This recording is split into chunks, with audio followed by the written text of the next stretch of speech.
Listen, life's all about leveling up. Whether you're handling business on the field or kicking it in your zone, you like to celebrate with cigars that match the moment. That's why you should link up with Famous Cigars to bring you a wild deal. Right now, you can grab 8 premium cigars for just $8. You heard that right. 8 top-rated cigars at $1 a stick. Top quality brands like Oliva, Romeo y Julieta, and Davidoff. Handpicked just for you and worth over $80.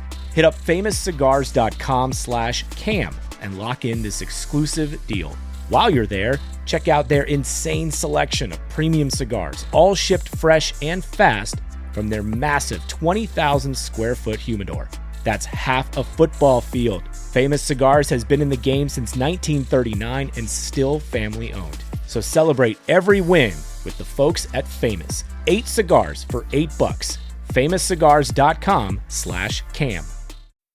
A massage chair might seem a bit extravagant, especially these days. 8 different settings, adjustable intensity, plus it's heated, and it just feels so good. Yes, a massage chair might seem a bit extravagant, but when it can come with a car, suddenly it seems quite practical. The all-new 2025 Volkswagen Tiguan, packed with premium features like available massaging front seats, it only feels extravagant. The Timeline is a Blue Wire podcast.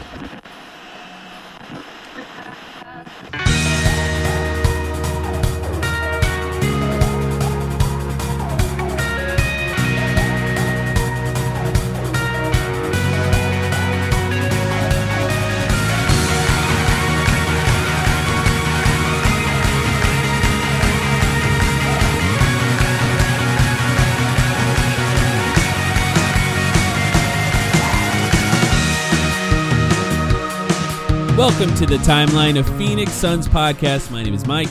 Here with Sam. Sam, how are you doing? I'm doing well, Mike. Much needed victory for us, finishing off that back-to-back against Miami last night. Excited to talk about it. Not that the Suns ever make it easy for us in the fourth quarter, but they took care of business, and we're back.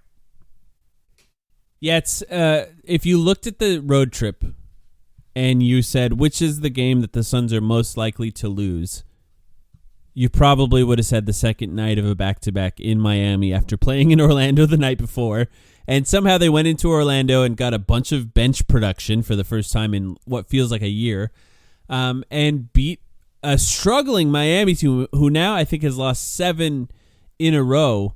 And it was kind of a fascinating game. I want to talk about sort of the road trip as a whole, but this game win, I think, was interesting enough in itself. Let's talk about Miami for a second, actually, because this was Terry Rozier's first good game since he was traded to them, I think.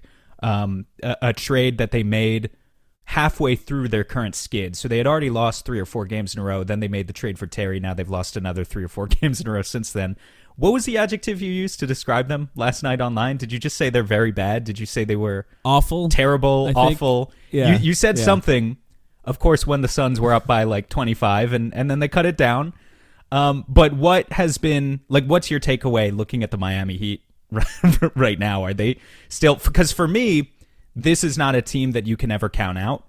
I know there's a lot of talk about, can you start Rozier and Hero in the backcourt together or whatever? Do they have to make another trade using Tyler Hero and attach something else? And I don't know. I tend to believe that you can't count out the Miami Heat as they try and gear up for the playoffs. But what is it that was so concerning to you watching them last night? They just have no offensive plan, I feel like. And this is weird to say with somebody like Spo at the helm. I feel like it's the worst they've played offensively in the entire time that he's coached the team. And it was weird because in this case, I think you're right. Terry Rozier had his best game.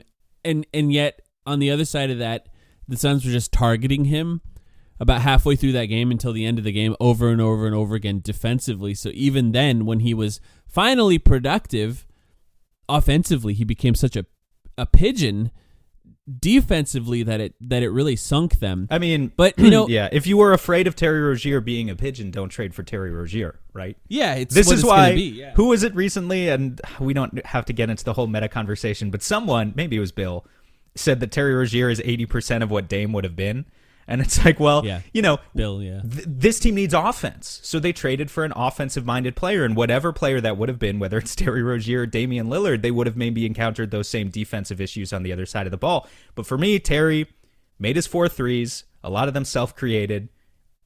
I still think, I don't know why. Maybe it's not logical, but I still just kind of believe in this Miami Heat team as they're going to figure it out. This cannot last forever.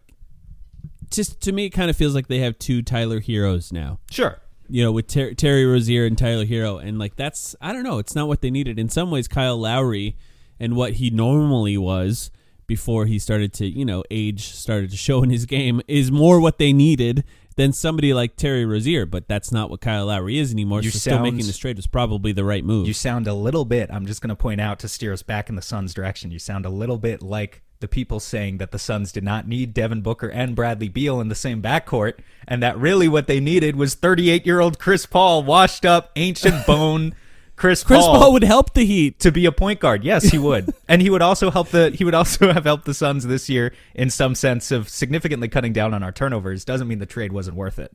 I do point out. It's for the Heat, it's like, you know, Tyler Hero doesn't create. I mean, he can, you know, what does he average? 4 assists. He can get to his 4 assists every game, probably pretty easily, just within the flow of their offense. But then you have an offense built around Bam Adebayo and Jimmy Butler, both of who don't like to shoot 3-pointers. Jimmy Butler tends to get most of his points at the free throw line and trying to grift from the mid range. Bam Adebayo doesn't shoot threes. Can get to the rim, but isn't doing a lot of self-created shots at the rim, like he's shooting a ton of mid-range and passing from that mid-range. It just doesn't really make sense. They need another offensive star, and Tyler Hero's not going to be that in the way that he's playing. He's good, but he's not going to be that. I don't know. It's just a weird team to watch, and the Suns took advantage of it. You know, it's weird because we talk about the fourth quarters. We're going to have a longer conversation about that, I think, later on in this episode, but it is funny how the Suns tend to struggle offensively to make shots. They're often creating good shots. And then on the other end of that, like a team like the Heat who was struggling to make threes just made like 4 in a row as soon as the fourth quarter starts. It's like it's a weird thing where the luck does tend to shift in the direction of the team that's playing against the Suns. And all of a sudden, not only are the Suns missing every shot, but the team that was missing every shot throughout the game is now making every shot against the Suns. Dude, I'll save most of my fourth quarter notes here for our fourth quarter discussion in a little bit, but all I'll say about it for now is just like the extent to which that has become a psychological battle for the Suns. Like, I think it started this season as very much there was an element of luck and there was an element of game plan in it. And there were fingers pointing at Frank Vogel for, you know, sometimes legitimate, sometimes illegitimate reasons. But when you've dug yourself as big a hole in the fourth quarter as frequently as the Suns have, now it's just like it's psychological for them. And it's going to be really interesting to see how they kind of react to that in the second half of the season. But again, we'll get there. In that Miami game, the high scorer on the Suns was Devin Booker with 22 points. I thought it was a fascinating game for them because it has been so long since a Suns bench player was effective offensively because, you know, they had a stretch where, I mean, in a normal season, none of these guys are effective offensively, but they had a stretch where Eric Gordon was also kind of missing every shot due to a wrist injury. And now we see in this game, Eric Gordon had 23 points, Josh Okogie had 11 points, and Drew Eubanks, effective again, plus 24 in a game where Nurkic, playing with a thumb injury, was in foul trouble early, and Eubanks had to play a significant amount of minutes, 21 minutes in this game, had 11 points as well. And like this was a bizarre game where the Suns won the bench battle pretty decisively against a team who traditionally has a pretty good bench, and we're seeing, you know, another way for the Suns to win a game. And if they can continue to get production, obviously Eric Gordon, who might start, by the way, Grayson Allen rolled his ankle in this game. We're not sure when he'll be back. Day to day, he was announced this morning, I believe. Yeah. So, you know, Eric Gordon, obviously 23 points, but if the other guys can continue to be at least somewhat effective, like I'm not going to take anything away from this Heat who's lost 7 in a row, but if they can be at least somewhat effective, it really would take a lot of pressure off of the starters to be perfect in order to win a game. Well, it's tough because none of those guys can be Eric Gordon. They can't even like begin to approximate what Eric Gordon brings off the bench if Gordon is going to step into the starting lineup for a few games down. Again, we don't know. But what they can bring is confidence and energy. And I think it's a huge deal. Josh Okogie, we've talked about like maybe even a few weeks in a row now where he's just become a consistent member of the rotation who's going to get in. He's going to play his 15 or 20 minutes. Had some good fourth quarter minutes last night in spite of the team's overall struggles. Just bringing his energy, bringing his offensive rebounding. The guy where it's a really big deal that maybe his head is right again is Drew Eubanks. He did not play. This was about 2 weeks ago now where he got a DNP CD coaching decision against the New Orleans Pelicans when the Suns won that game. That was the last time that the Suns opted to go with kind of the combo of Udoka Azubuike and Chimezie Metu, primarily as the backup fives. Since then, Eubanks has crawled his way back into the rotation, snatched his spot again. And, you know, we've gotten some appearances from Chimezie and Udoka like sprinkled in there, but Eubanks is once again playing his like 15 minutes per game a night. He is shooting 94% from the field, 17 of 18 in the past week and a half. The Suns are 4-2 in their last 6 games, which are all appearances from Eubanks. Most importantly, he is a plus 42 in over 100 minutes played since that Pelicans game. Again, the last time that he did not enter the game whatsoever. Now, 94% from the field. I'm not going to, like, you know, those aren't self-created baskets for him, or at least 90% of them are not self-created baskets. So I don't know. I'm not going to, like, say that that is sustainable. He's mostly just going to continue to be a guy who has to roll hard, catch in the right moments, and then finish, right? But the energy does seem to be more consistent. He's not, like, just a traffic cone on defense, which is a really good sign. Yeah, he's huge. He's rebounding the ball well, particularly in a game like Miami last night. Which is a fairly small team. You know, they play Kevin Love kind of as their backup five and Bam as their starting five, who's not big either. He was able to assert himself physically in a way that the Suns really need right now because we are consistently still losing possession battles against a lot of teams due to turning the ball over too much and due to surrendering offensive rebounds. So any game where Drew can get some confidence back and really play like a true 7-foot big man is an awesome sign for us. Maybe this is just what it's like to watch Drew Eubanks for a season, right? Maybe it's just a roller coaster. He started the season well. You know, there was even some talk online about starting Drew Eubanks in the first 10 games of the season when people were real down on Nurkic. They didn't fully understand the value of Nurkic, I think. And then it just came crashing down for a while there where his defense just completely disappeared and he wasn't getting anything at the rim. And, of course, any minutes that he can play with the big three is going to create more open looks at the rim for him because generally when all three of those guys play together, someone will be wide open on most plays. And sometimes, depending on teams defend the Suns, sometimes that's going to be Drew Eubanks. The offense does not move in quite the same way as when Nurkic is on the floor because when they trap... And when it's Drew Eubanks setting that screen and he's catching it in the middle of the floor, the passes aren't instinctual the way they are with Nurkic. They're not immediate. He has to catch. It's kind of more like DeAndre Ayton, to be honest. He has to catch, survey the floor, figure out where everyone is, and then make the pass and move the ball as quickly as possible from that point of view. It's not, maybe more time playing with guys will actually get him to a faster place in moving the ball in those scenarios. But for him, if he's screening hard, and an assistant coach for the Suns, the one that they interview coming out of halftime, said this in the game. If he's screening hard and rolling to the rim hard every single play, there's value in that for the Suns, in that he's the only guy that gets minutes on the team that plays like that. And you can find him at the rim, and he can draw some defenders in if they're helping out on some of the shooters. And frankly, if he continues to do that, he's going to get the ball automatically a lot on those rolls because the defense is not singling him out. At least at this point, the defense is not seeing Drew Eubanks as a threat.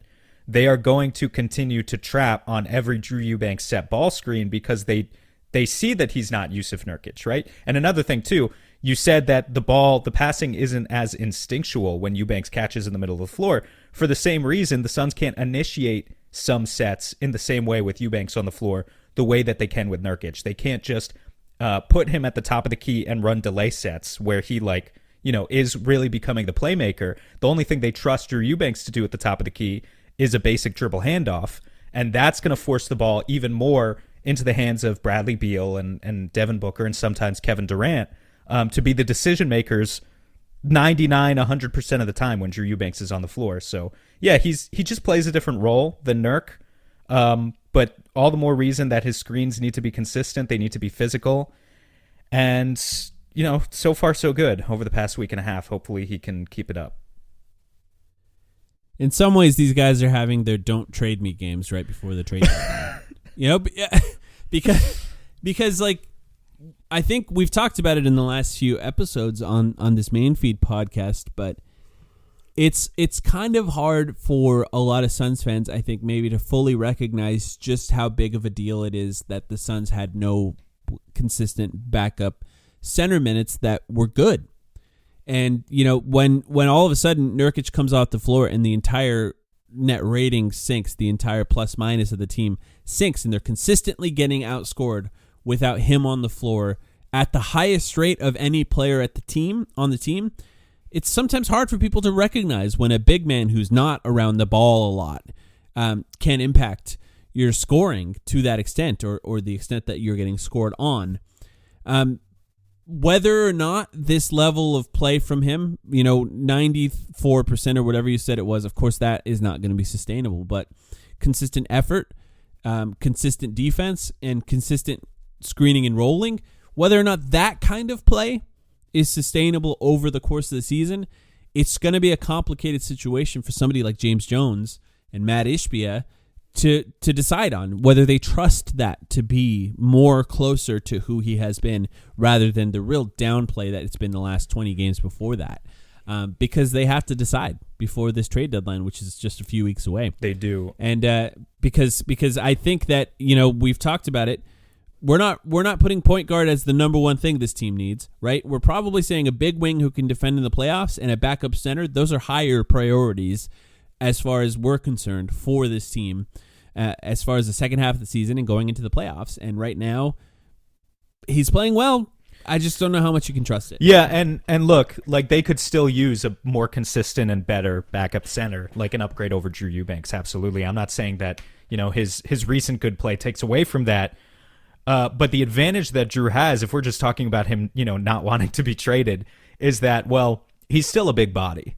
You could always use an extra big body, a third center, if you will, just to soak up some fouls in the playoffs. And, for that reason, if we're talking about him not being traded, I think it's still more likely that one of these wings would be kind of the ones to go out in a trade versus Drew Eubanks. But he might lose his spot in the rotation. Like, he might just not play anymore. If, theoretically, if the Suns acquired Nick Richards, which I don't really think is going to happen, but if it did happen, he's in the salary range that the Suns could trade for using Nazir Little salary. Nick Richards, I view as an upgrade over Drew Eubanks, and I still think Drew Eubanks would be on the team. He just wouldn't play unless all the centers are in foul trouble one night.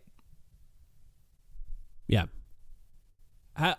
It's, what does it say about our expectations of Devin Booker that we've gotten this far into the podcast and we didn't even mention the fact that he had games of 46, 62, and 44 points that led to a Player of the Week award for him? Are those all since the last time we did a main feed podcast? Yeah, because that's insane. Yeah, look at us. We're in such peak form. Spending 15 minutes on Miami Heat and Drew Eubanks talk. Drew Eubanks in lieu of talking about Devin Booker. We know our brand. Yeah, we do. I think it's just because his most recent game against Miami was still impressive in some respects. He still made some ridiculously difficult shots, but we were kind of more focused in the talking about it because that was the most recent game. But he has been so sensational. There is not a spot on the floor that he cannot claim ownership of right now, and basically looks unstoppable against any defender in the league. Listen, life's all about leveling up. Whether you're handling business on the field or kicking it in your zone, you like to celebrate with cigars that match the moment. That's why you should link up with Famous Cigars to bring you a wild deal. Right now, you can grab 8 premium cigars for just $8. You heard that right. 8 top-rated cigars at $1 a stick. Top quality brands like Oliva, Romeo y Julieta, and Davidoff. Hand-picked just for you and worth over $80. Hit up famouscigars.com/cam and lock in this exclusive deal. While you're there, check out their insane selection of premium cigars, all shipped fresh and fast from their massive 20,000 square foot humidor. That's half a football field. Famous Cigars has been in the game since 1939 and still family owned. So celebrate every win with the folks at Famous. 8 cigars for $8. famouscigars.com/cam. A massage chair might seem a bit extravagant, especially these days. 8 different settings, adjustable intensity, plus it's heated, and it just feels so good. Yes, a massage chair might seem a bit extravagant, but when it can come with a car, suddenly it seems quite practical. The all-new 2025 Volkswagen Tiguan, packed with premium features like available massaging front seats, it only feels extravagant.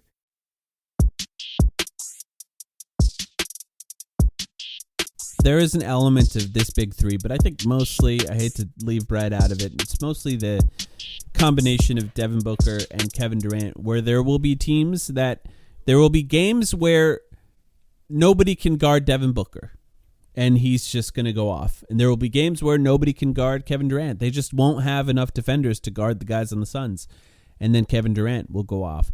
And then occasionally, Bradley Beal will be there too. We'll talk about his unfortunate setback.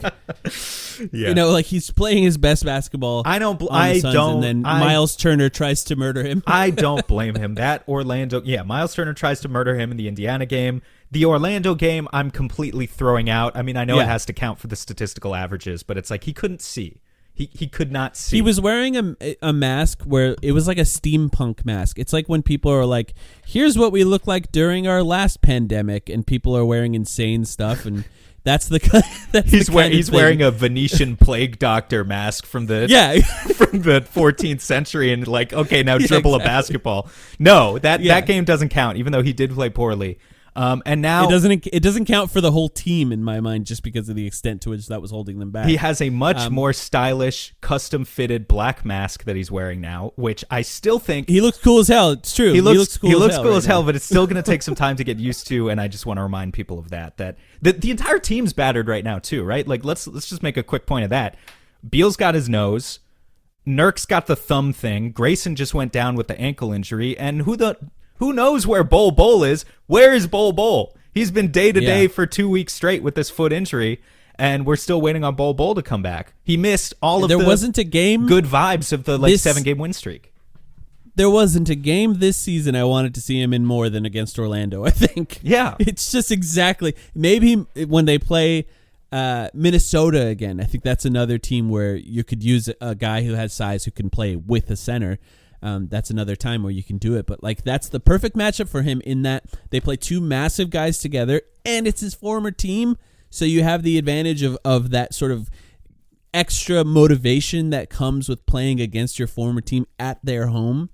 And he didn't get to play in that one. That was really unfortunate. But yeah, they're all a little beat up. I think no one more than, well, we don't know about Bol, but no one more than Bradley Beal, who took that elbow to the face by Miles Turner after Devin Booker gave his own elbow to a different area of someone's body in an unfortunate way in that same game. Maybe there was some level of, I don't know. Nothing was on purpose, I think. No, but Bradley Beal. Your original point still stands, though, I think, which is we took a little shortcut there with the Bradley Beal discussion, but it's KD and it's Book 95% of the time. We understand who the 1A and the 1B are on this team. Beal is there. He'll have his moments. But for the most part, I think these guys are still doing, maybe contrary to popular belief, I think they're doing a pretty great job of sharing the ball. And, KD continues to be very unselfish. I remind people that he is the one. No one is more excited about the types of performances that Book is having in the past week and a half than Kevin Durant, who continues to urge Book to take as many shots as possible, and to lead the team through some tough moments. The Suns had back-to-back Player of the Weeks, by the way. We briefly covered it on our Patreon episode, but Kevin Durant was Player of the Week before that. And honestly, the 62 points was amazing, but I don't know that anything was more impressive than when Kevin Durant brought the Suns back in a comeback victory. I think it was it Chicago? I think that was the one that really blew my mind because he's done it multiple times this season. But that type of play and what he was capable of doing, and the fact that they both had back-to-back Player of the Weeks, I think it just really exemplifies the way that they're playing right now. It's really unfortunate for the Devin Booker narratives to lose the game where he scores 62 points, especially when he was on the floor. They were outscoring the other team, and also which was Indiana, by the way. Also, let's face it, it had to be the same night that Luka scores 73 in a win. Just is a brutal gut punch for the narrative side of things. Just sucks. And it really sucks too. People aren't watching the game. In some ways, it's one of those games where it's like, yes, his teammates let him down, right? There was just so many wide open shots that did not go in the fourth quarter that were created off of the gravity that his offense was providing because of the panic, the extent to which the Indiana Pacers were panicking when he had the ball because of what he was doing to them. But like 3 or 4 of them were Bradley Beal, who was back in the game with literally 2 cotton balls shoved up his nostrils in order to even play in that game. Like, who are you going to get mad at? You can't get mad at that guy. Like, he's out there gutting it out for the team in order to try and give them a win. And yes, he missed his wide open threes and he missed maybe a mid-range shot that could have sealed the game. You can't get mad at that. You just got to move on. Like, it's an unfortunate loss. It's a long season, and you got to move on. Yeah, that's the type of thing that maybe you hold a grudge over if it's a playoff series, but in a regular season, it's a long season, and you got to move on. I just want to exemplify what. Well, yeah, the 2-game losing streak, by the way.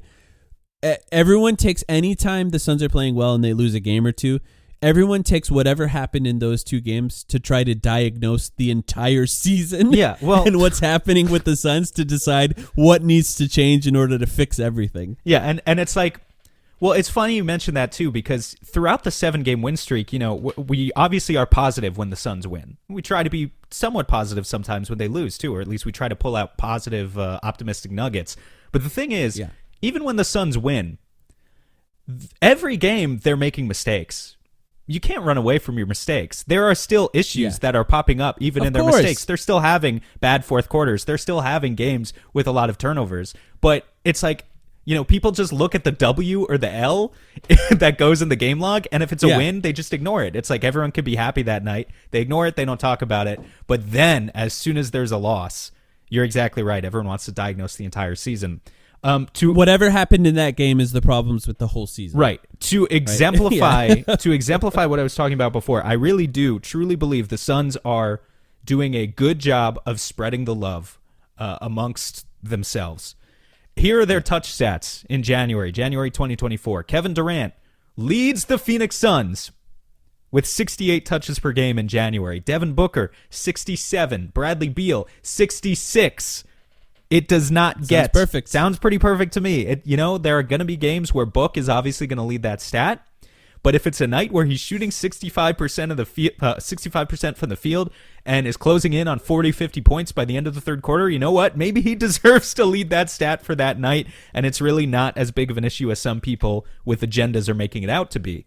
4th and 5th on that list, just in case people were wondering, would be Grayson Allen and Nurkic, which is what you would expect, but they are in like the low 40s. So we're really seeing the big 3 assert themselves. It's just going to play out a little bit differently in each individual game.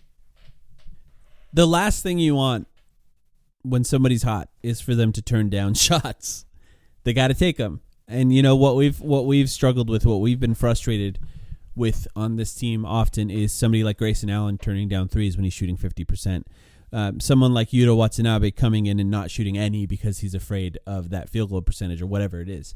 You know, like these guys need to shoot when they're capable of shooting. Yuta may not be. That remains to be seen, but they need to shoot if they're capable of shooting. And Devin Booker, when he had, a series of games where he had a 75+% true shooting percentage, you can make the case that in those fourth quarters when they lost, he probably should have shot more because he was the only one scoring in those moments. And, the nice thing about this team is that there is that kind of balance.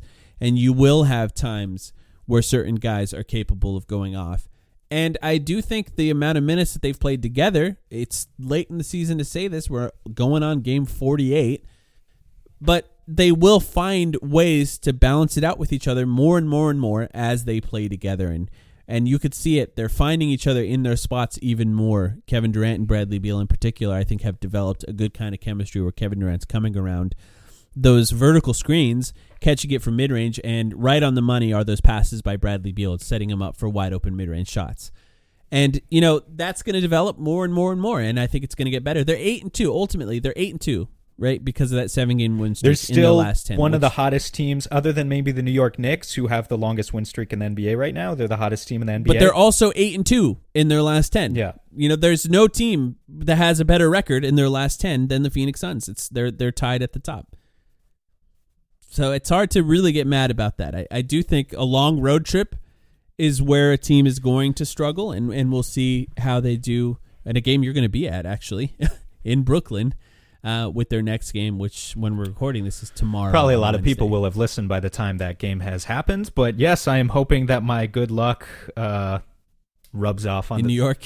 New York rubs off on the team again. Last time I was at the Knicks game in November when Devin Booker hit the game winner. We'll see what happens at Barclays tomorrow. Before we get to some fourth quarter talk, Keita Bates-Diop is playing consistently. Like he's since the Sacramento win, which is on the 16th, has played every game. Sometimes some games less than others. Like he only played 5.5 minutes against Miami. But other than that, he's pretty consistently playing. Was plus 15 in Chicago, plus 1 in Dallas, plus 7 in Indiana in a loss. Even on the game in Orlando, and then plus 3 yesterday in Miami in the 5.5 minutes that he did play in a blowout most of the game. It's clicking a little bit, right? Yeah. It's actually getting better. We're seeing some level of improvement with the way Keita Bates-Diop is playing. It's not like he's playing games and it's awful the whole time and we're desperate for him to stop playing, which is what it was. We seem to maybe be past the phase where it's like you're pointing at him and being like, he is the reason we are losing, get him off the floor. In his last 5 games, hasn't had a negative plus minus in any of those games. He's shooting 37% from deep in the month of January, granted on like 1 attempt per game. So what is that, like 5 for 13? I don't know. I'm making up the number, but it's like not a big sample size. But he is making 3-point shots sometimes, which, if you ask me, compared to some of his colleagues, is huge. Josh Kogi can't do it, although he did have a really insane double clutch 3 yesterday against off Miami. The backboard, with the shot clock expiring. Yeah, we're seeing... Maybe that's how we should shoot them all. Just fade away, fall backwards, aim for the backboard, aim for the square, see what happens. Whatever gets that number to improve, man, I'm all for it. I think you should put the mask back on. We're seeing it with Beal now. Yeah, we may have to run some statistical calculations on that. But yeah, look, KBD, is he like a good bench player now? No, I don't know. I mean, he's fine. It's good to see him play and be fine. Very happy for him. That's all I gotta say. I think he's made the case that he can continue to play. In particular, like he's played, like he was guarding Jimmy Butler in Miami, and that's going to be a struggle for him. But like he's got guys he can guard in Orlando. Maybe you put him on Franz. Maybe you put him on Paolo. For example, and maybe you put him on Siakam for a while in Indiana. There are guys where the Suns just don't have a lot of bodies that they could throw it at them, and you don't want to put KD on them for the entire game. So you find reasons to get him in the game, and if he continues to just be okay, then it's nice to have another body that can put on those guys, because the Suns just desperately need it, and it's definitely something they're going to be looking for at the trade deadline. Regardless of if KBD stays or not, and I think he might because of that player option. It's great to see guys, specifically the ones that have that player option in Eubanks and Keita Bates-Diop, start to play well, because look, they might be on the team next year, and the Suns need guys to continue to play well and start to gain chemistry together. Especially, we've talked about the minutes without Devin Booker on the floor and Bradley Beal, Kevin Durant are on the floor. The Suns are kind of getting beaten those minutes. And part of that is because these bench guys come in and they're bad. So, it's part of it. Expert analysis. I mean, most of it. No, you're right. Yeah. And they need to play well in those minutes. And if they start to gain chemistry, I think we've seen it. We saw it with Jock Landale a little bit last year and Kevin Durant. And I think we're seeing a little bit of it come back with some of the passes that KD is able to make over the top to Drew Eubanks. And you can just get some easy dunks if you have that kind of chemistry. So happy to see both of those guys doing something on the floor and actually playing well in those minutes. Is it time? Fourth quarter? Are we ready? I think it's time. Fourth quarter? You want to talk? I mean, are you tired of talking about it? No, I think nothing else better defines. Well, okay, we had the very important discussion about Devin Booker winning Player of the Week. I think Devin Booker's performance in many ways defines this last week of Suns basketball since we put out a main feed episode. But the other thing that comes to mind for me, what has been the constant threading through all of these games, it's the fourth quarter. We beat Miami last night, Mike. Still minus 13 in the fourth quarter. Orlando, 2 nights ago, minus 18 in the fourth quarter. Indiana, before that, minus 11 in the fourth quarter.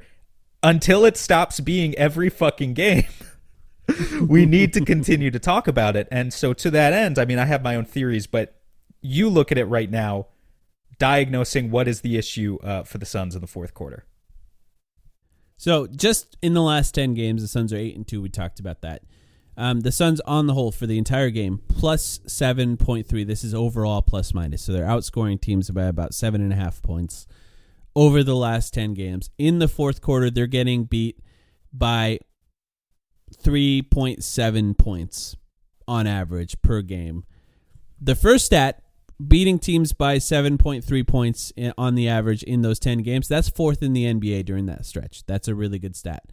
The last stat, minus 3.7 in average in fourth quarters over the last 10 games, is 27th in the NBA. They're just near the bottom in every fourth quarter stat. Their overall net rating, if you blow out the fourth quarter, because that's just like total stats, but if you blow it out to like a per 100 possession basis type thing, their net rating in the fourth quarter is dead last by far.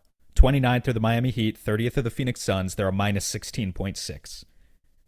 Yeah. Historically bad. Really bad. Historically bad. And I think, if you're just looking at the last 10 game stretch alone, some of it is you get up by 20, you get up by 30, and then a team cuts it down to 15 like the Miami Heat yesterday. But some of it's Orlando, right, where they lost in the fourth quarter. Some of it's Indiana, where they got demolished in the fourth quarter by teams that they're up big on throughout that team and then ended up losing the game, which is just something that can happen against this team. It really feels like when you're watching them play, in order to feel comfortable that they're going to win the game at the end of the third quarter, they have to be up by like 25. And that's the only way. And that's assuming a 4-point win. Well, and I'm not even assuming a big win at that point. But what's interesting about that to me is you're talking about it naturally because you are a fan. We're talking about it from the fan perspective. What do you think the players feel?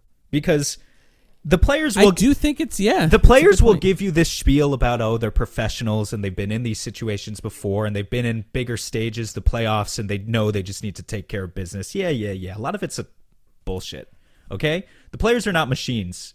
The players are human beings.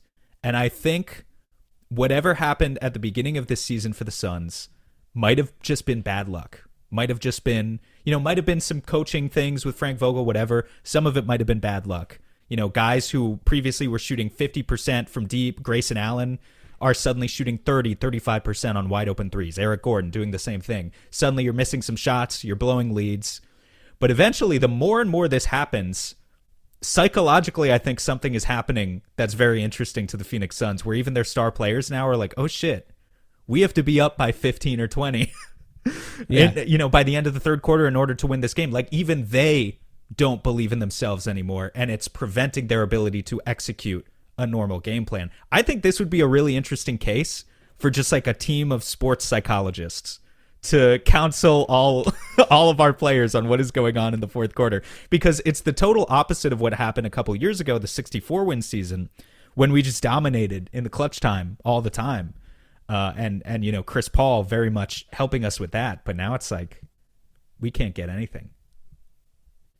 Yeah, and I think it really stands out too when on the season at least you look at their 3-point percentage in the fourth quarter, and up until recently they were last. I'm not sure where it's at now. Actually, I can double check real quick. And often they're creating pretty good shots. That's what it is. Grayson Allen, 36% in the fourth quarter. That means he's shooting over 50 in the first three quarters, which just, we're 48 games into the season. That is nuts. I mean, it's absolutely nuts. But in the fourth quarter, same quality of looks, give or take, and he becomes an average shooter. Eric Gordon, over 40% in the first three quarters, drops to 34% in the fourth quarter, becomes an average to below average shooter. Here's what I think is a really interesting stat, or a really interesting two stats that you can kind of contrast against each other. The Phoenix Suns have the worst assist to turnover ratio in the fourth quarter. I don't think that surprises all too many people because of how often they've been turning it over.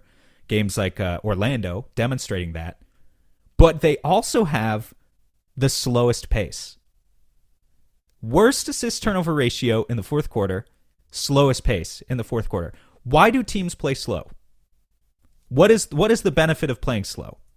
If you have a big lead, average team, right? That's part of it. Well, yeah. Sure, but the teams play slow to get into their sets, to run a conservative offense, ideally one that maybe you're sacrificing some of your transition offense, because we all know transition offense is more efficient than half-court offense, but you're doing it so that you do not turn the ball over. The Suns are reaping absolutely none of the benefits of playing in a slow pace because they still turned the ball over more than any other team in the fourth quarter. I think, to what you're saying, the only reason they're doing it is because psychologically they're saying to themselves, okay, we're up 15. We've blown X number of games in the fourth quarter this year. Let's just hold on to the ball the entire fourth quarter and try and run the clock down. And it's preventing them from forming an actual identity, executing an actual game plan, because they're so in their own heads about they just need to like survive this many minutes. They need to survive the next 5 or 6 minutes. So they're going to run a really slow offense that entirely takes them out of themselves and forces them to basically overthink every pass or shot. Yeah.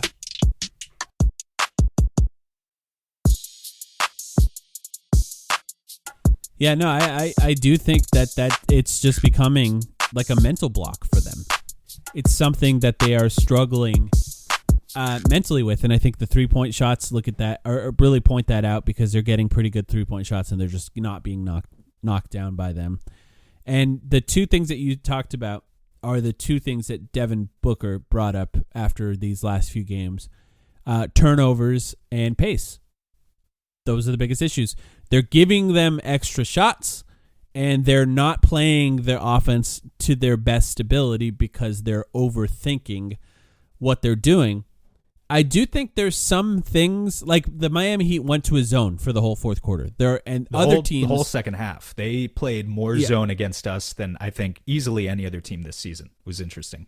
Other teams will go, we can't switch the entire game against the Suns. They're just going to, we'll run out of energy trying to do that because we're putting our worst defender on them. But other teams are going, hey, let's switch everything in the fourth quarter. Let's see if they try to run this ISO offense and see how good they do when the game's on the line in the fourth quarter. Now they're trying to isolate against bad defenders, because ultimately, I know people listening to this hate to think about it this way, but that is the best way to attack a switch defense, is find the weak link and attack the weak link over and over again. The Suns have a team that should be really good at that, and they're not. They've struggled with it throughout the season. So I do think there's some things that other teams are doing against the Suns that help benefit them in that scenario where it's not just the Suns struggling, but like finding ways to attack switches, finding ways to attack when teams are using a zone. Those are the types of things that ultimately they can do better, and they probably will do better as they play more minutes together. Yeah. And they're struggling to find ways to do that right now. One good point that you've brought up, not just in the context of the fourth quarter, I think in the context of the Suns' offensive game plan in general, but it definitely applies in the fourth quarter. Bradley Beal is a guy who's really struggled among the big three. His fourth quarter stats are awful. Again, some of the recent performances, like he struggled in the past couple games, I'm kind of throwing those out because of the mask issues. But if you look just overall in the season, he has a 44% true shooting in the fourth quarter. That is putrid. It is absolutely horrendous. His field goal percentage is somewhere in the 30s. His three-point percentage is in like the teens. He's been terrible. We can hope that regresses to the mean soon.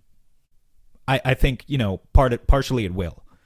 But game plan-wise, they can be doing a better job of involving Beal in the offense in the fourth quarter, particularly when they go to those small lineups, but even sometimes not necessarily. It doesn't have to be a small lineup to involve Bradley Beal as more of an on-ball screener for Kevin Durant or Devin Booker. Try and force those switches and mismatches. Try and involve Beal as the playmaker in the middle of the floor in a short roll, and see if you can get him going a little bit, because it just feels like he has been, among the three of them, the one who is entirely out of sorts when we get to the fourth quarter right now. He just doesn't have anything to show for those minutes.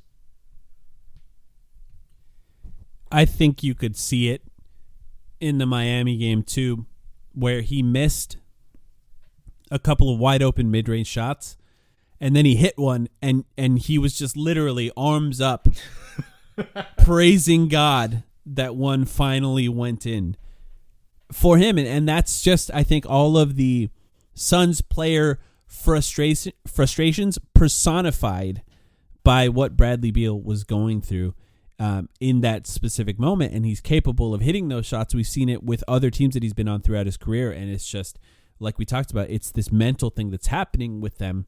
In order to get over it, they just have to find ways to fight through it mentally.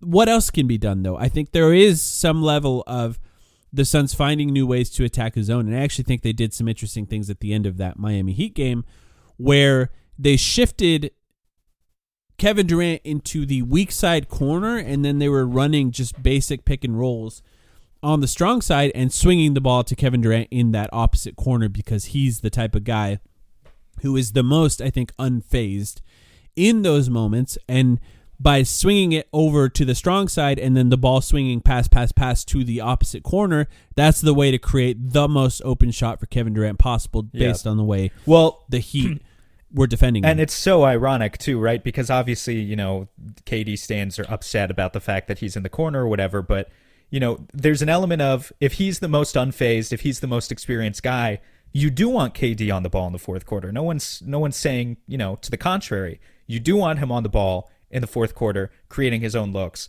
But sometimes, if we know that Grayson Allen's three-point percentage drops significantly in the fourth quarter, and we know that Eric Gordon's percentage drops significantly, and we know that Bradley Beal can't make a shot in the fourth quarter, well, sometimes just sticking KD in the corner, like if the ball's going to swing there anyway, and he's got the best percentage of anyone on your team from the corner in the NBA, in the NBA and in the clutch, then sometimes that's just where he needs to go, because the ball is going to find its way to him, and most importantly that he's going to make that shot, whereas some of these role players are letting us down. And to be fair, most of the time when you're running a play, it's not the corner shooter play, but in that Heat game, it was. Sometimes it is, because you're looking at the way the Heat are defending the Suns. They're bringing pressure off of the corners. They're trying to trap when anyone penetrates at all, and that means that somebody's coming off of that weak side corner. So you could run a specific play, put your best shooter in that corner where you're trying to get a corner shot specifically out of that play, and that's what the Suns did in those scenarios. I think there are ways to... It's really tough because like when they're playing a zone or when they're playing a switch defense as well, in some ways you could put Kevin Durant in the post in the fourth quarters for the Suns. That's just led to a lot of turnovers, because the refs allow them to be a little bit more physical, or the team just messes up. Kevin Durant makes a bad pass, or Drew Eubanks or whoever's on the floor isn't ready to catch it, or Devin Booker, Bradley Beal isn't ready to catch it, and that turns into a turnover. So sometimes it's a little harder to put the Suns in a scenario where the physicality that's allowed a little bit more in that fourth quarter can start to impact the turnovers. So that makes it a little bit more of a struggle as well. So I think they found a good way to attack the zone in that scenario. The part of the fourth quarters I think the most often, and this is where I think you can talk about what Frank Vogel could do as well. the part of the fourth quarters that I think is the worst for the Suns is like the first 4 minutes of the fourth quarter. I don't have any way, by the way, of tracking whether or not that's true. But does it feel like that to you as well? Do you mean where the fourth quarter starts and the first four minutes of the fourth quarter, all of a sudden, whatever lead the Suns had is now cut in half? Or if the Suns were in a close game, now they're down by 12? Like, who's off the floor in the first 4 minutes of the fourth quarter in Frank Vogel's Devin rotation? Booker's off the floor. Often it's Kevin Durant or Bradley Beal, sometimes. or one of them. Sometimes KD's off the floor too. But Book is always off the floor in those first 4 minutes. Yeah. And then he checks back in 8 minutes once we're sufficiently panicked. And now we're thinking, oh, God, we got to hold the ball for 23 seconds of the shot clock. Right. Book, save us. And so the question is, should he come out earlier? Should he play the whole fourth quarter? Should he can't play, should it be a different rotation? Yeah, you're not saying to add any total minutes to his load, right? You're just saying he could play the whole fourth take quarter him out and you take 4 him. minutes. I don't know. I don't think that's. I think that's a Band-Aid solution. You could do it, but I think mostly you want to train better habits in the guys because Booker can't just save this team every game. He can't. He has an awesome plus minus right now, but the other guys have to develop better habits and learn to save themselves. And playing Devin Booker 40 minutes every game where he has to play all 12 minutes of both the first and the fourth quarter just is not a sustainable solution.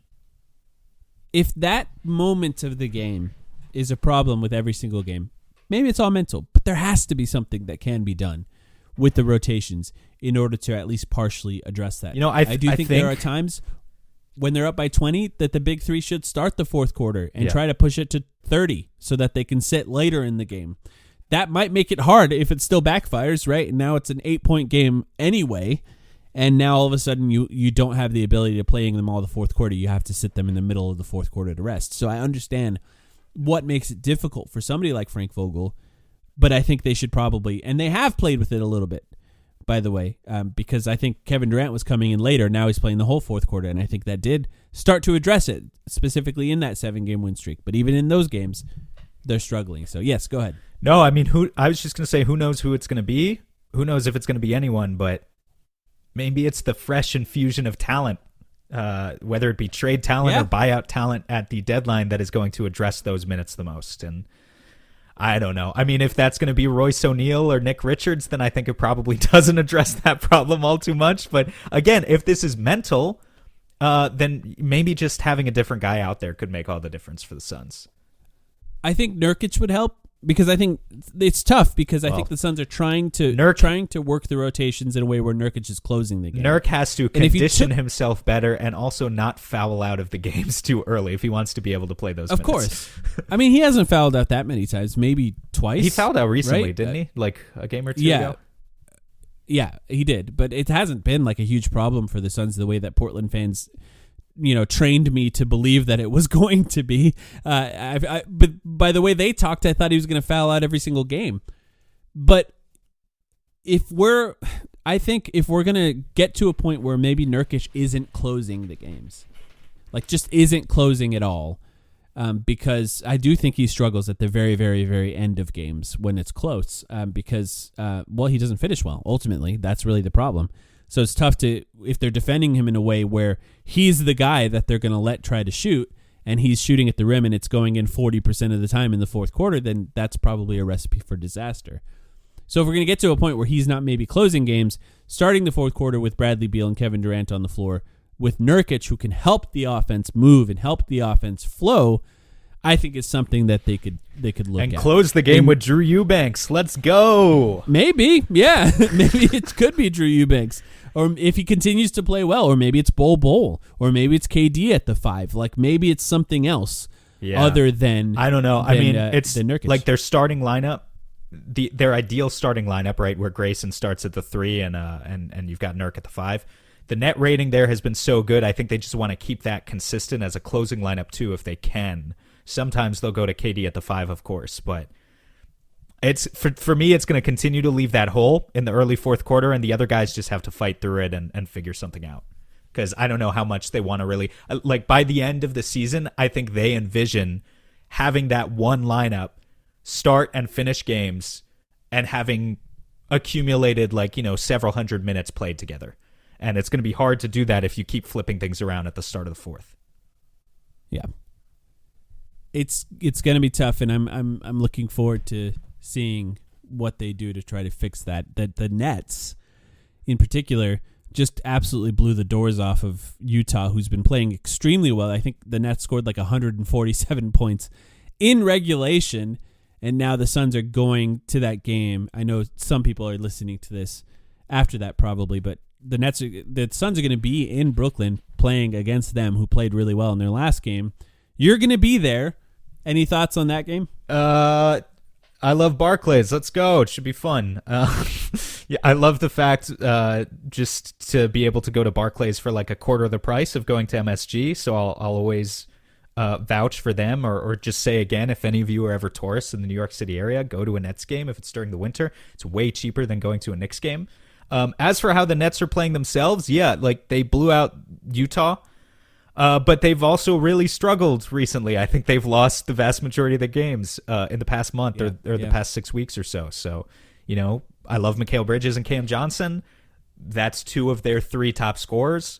I saw Ben Simmons just returned in that game against Utah. I saw he played well off the bench. So, they could use a guy like him in the best case scenario. Oh, yeah, absolutely. I mean, look, ultimately what's stopping them, they have the who are you saying this about? They have the Miami Heat problem, but even worse, where they need a real number one offensive engine if they want to eventually go anywhere. But also they could use defense and playmaking, and Ben Simmons provides that, when he's playing at his best. Cam Thomas will take 30 shots, and maybe he'll score 30 points. Maybe he'll score 13. We'll see. But, it should be fun. I think the Suns should be favored and hopefully continue to ride some momentum into the back end of this road trip. Last thing I wanted to talk about, the Suns community online lost a Titan recently. It was just announced this morning.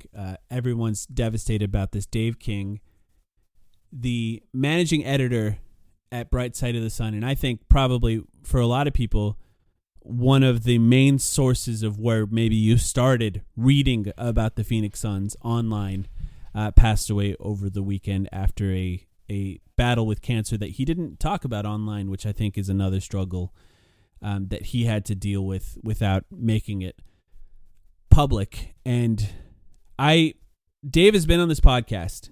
I don't know Dave personally. I've never actually met him in person. I don't have a lot of familiarity with him other than him being an excellent guest on the podcast and being very nice to us and inviting him on their podcast. And there are two things I know about Dave from the time that I've known who he is, because there's been a lot longer of me knowing who he is than him knowing who I am.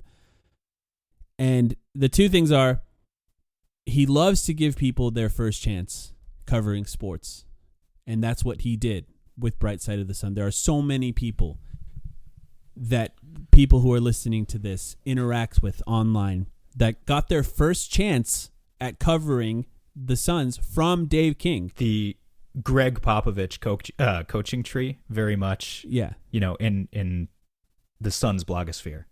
So many journalists that got their start at Bright Side of the Sun over the past, let's see, I think Dave took over as managing editor, I think in 2009.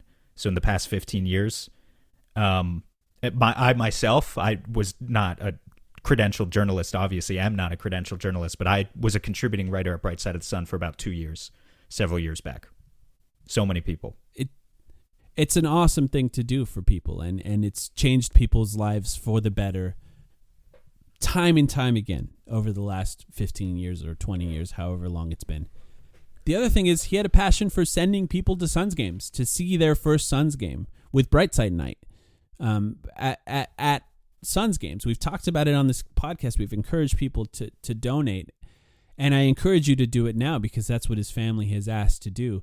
But there have been thousands of kids who have gone to see the Suns for the very first time because of the work that Dave King did with Bright Side of the Suns.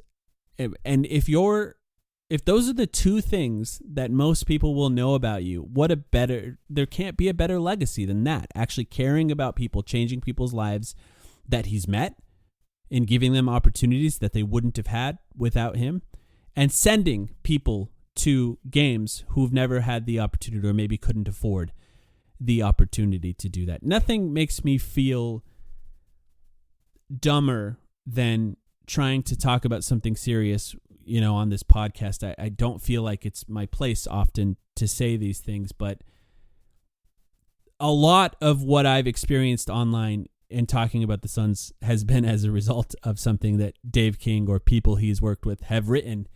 And ultimately, in some ways, that led to us even starting this podcast, because coverage of the Suns online, I think in my mind, started with what I was reading there. Yeah. It's really tragic, and I feel really bad for the people that actually knew him in person. I'm sure many people who listen to us will also remember Dave's podcast, the Solar Panel, back a few years ago that he did with Greg Esposito and Tim Tompkins primarily. So, between that work and him being in the locker room and being the managing editor at Brightside for over 10 years, which is often a thankless job, he was just prolific, covering the team at a time, frankly, when the internet has come so far in the past 10 years, right? But kind of in those early days of the blogosphere, just covering the team at a time when not many people were covering the team, when it was much harder to get information about the Suns, and he was always there whether the team was good or bad. So I will echo what you said about Brightside Night. I believe the stat that I saw was that in all of their years running the event officially with the Suns, they sent over 20,000 underprivileged children in the Phoenix area to their first Suns game through Brightside Night. We have gotten, not us, but someone, I wish I could credit on Twitter, someone got confirmation, John Voida, I think the current managing editor of Brightside, got confirmation that any donations made on the Brightside link on the Suns website right now will be honored by the Suns for next year as they continue Dave's legacy, as they organize their next Brightside Night to continue his work. If you would like to make that donation, again, to send underprivileged children to their first Suns game, go to nba.com/Suns/Brightside, Brightside, all one word, and $15 per ticket is what it takes to send a child to their first Suns game, potentially make a new fan of this organization, this franchise, for life. I just want to give one last shout out to anyone who knew him personally, to his family, to Espo, Tim, the guys that were on that podcast with him, and to John Voida, who now has massive shoes to fill, assuming he's going to take on that role, and I think did a really great job writing that article, honoring everything that Dave did for the Suns community. Obviously, we didn't have that experience with him that you did, and I'm sorry that you have to deal with this. It's very, very sad. But that's all we got for today. Thank you, everyone, for listening, and shout out to Dave.